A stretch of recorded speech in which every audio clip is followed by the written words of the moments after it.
Bab kelima, bagian keempat. Menghitung sampai 3. Ilmuwan kognitif telah mempelajari kecenderungan alami manusia untuk mencari pembenaran koroborasi. Mereka menyebut kerentanan terhadap kesalahan koroborasi ini confirmation bias. Ada beberapa eksperimen yang menunjukkan bahwa orang berfokus hanya pada buku-buku yang dibaca di perpustakaan Umberto Eco. Anda dapat menguji sebuah aturan tertentu secara langsung dengan melihat kejadian ketika aturan itu bekerja, atau secara tidak langsung dengan berfokus pada kejadian ketika aturan itu bekerja. Sebagaimana telah kita lihat, peristiwa-peristiwa yang tidak menegaskan kebenaran jauh lebih kuat dalam menegakkan kebenaran. Namun, kita cenderung tidak sadar atas sifat ini. Eksperimen pertama yang saya ketahui seputar fenomena ini adalah yang dikerjakan oleh psikolog P.C. Wilson. Ia memberi para subjek sebuah urutan 3 angka, 2, 4, dan 6, dan meminta mereka mencoba menebak aturan yang menghasilkannya. Metode tebakan ini dimaksud untuk menghasilkan 3 buah urutan 3 angka lain, sampai pelaku eksperimen menjawab dengan ya atau tidak. Tergantung apakah urutan-urutan baru itu konsisten dengan aturan. Setelah yakin dengan jawaban mereka, para subjek akan merumuskan aturan yang mendukungnya. Perhatikan kemiripan eksperimen ini dengan diskusi dalam bab 1 tentang cara sejarah menghadirkan diri kepada kita. Dengan mengandaikan sejarah dibangkitkan sesuai dengan logika yang sama. Kita hanya melihat kejadian-kejadian, tidak pernah aturan-aturannya, tetapi harus menebak cara kerjanya. Aturan yang benar adalah angka-angka itu naik secara berurut. Hanya itu.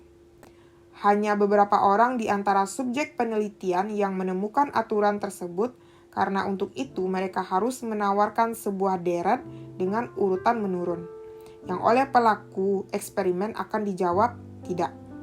Watson melihat bahwa para subjek itu telah mempunyai sebuah aturan dalam pikiran mereka, tetapi tetap mengajukan contoh-contoh kepadanya sebagai konfirmasi.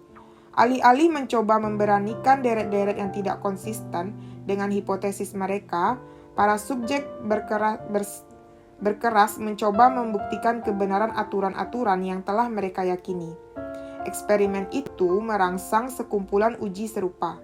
Di antaranya, para subjek diminta memilih pertanyaan yang harus diajukan untuk mengetahui apakah seorang ekstrovert atau tidak.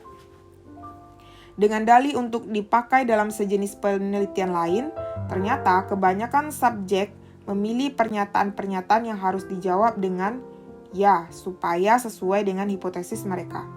Kendati demikian, ada pengecualian. Di antara mereka, ada para pemain catur papan atas, yang seperti telah dibuktikan sesungguhnya berfokus pada apakah sebuah langkah spekulatif akan menghasilkan posisi yang lemah. Sebagai perbandingan, para pemain pemula yang cenderung mencari pembuktian kebenaran. Alih-alih pembuktian kesalahan, namun jangan bermain catur untuk mempraktikkan skeptisisme. Kalangan ilmuwan percaya bahwa pencarian kelemahan itulah yang telah menjadikan mereka pemain catur papan atas. Bukan kebiasaan bermain catur yang mengubah mereka menjadi orang skeptis. Begitu pula spekulator George Soros ketika melakukan pertaruhan finansialnya, terus memperhatikan kejadian-kejadian yang akan membuktikan bahwa teori awalnya salah. Barangkali inilah yang disebut percaya diri sejati, kemampuan memandang dunia tanpa perlu mencari sesuatu untuk menyanjung ego sendiri. Yang menyedihkan, pandangan tentang pencarian kebenaran ini berakar pada kebiasaan dan diskursus intelektual kita. Pertimbangan komentar berikut ini oleh penulis dan kritikus John Updike.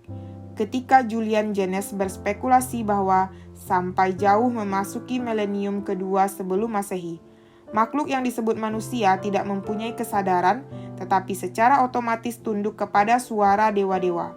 Kita sangat terkejut tetapi tertarik untuk memahami tesis luar biasa ini melalui semua bukti pembenarannya. Tesis Jaynes mungkin saja benar, tetapi yang berikut ini selanjutnya menggambarkan absurditas konfirmasi. Apabila Anda percaya bahwa menjadi saksi kehadiran tambahan angsa putih akan menegaskan ketiadaan angsa hitam. Itu berarti Anda juga harus menerima pernyataan berdasarkan nalar yang murni bahwa melihat Mini Cooper merah pun menegaskan ketiadaan angsa hitam. Mr. Updike, masalah pokok pengetahuan dan pokok bahasan bab ini adalah tak ada hewan seperti itu yang bisa dijadikan bukti pembenaran.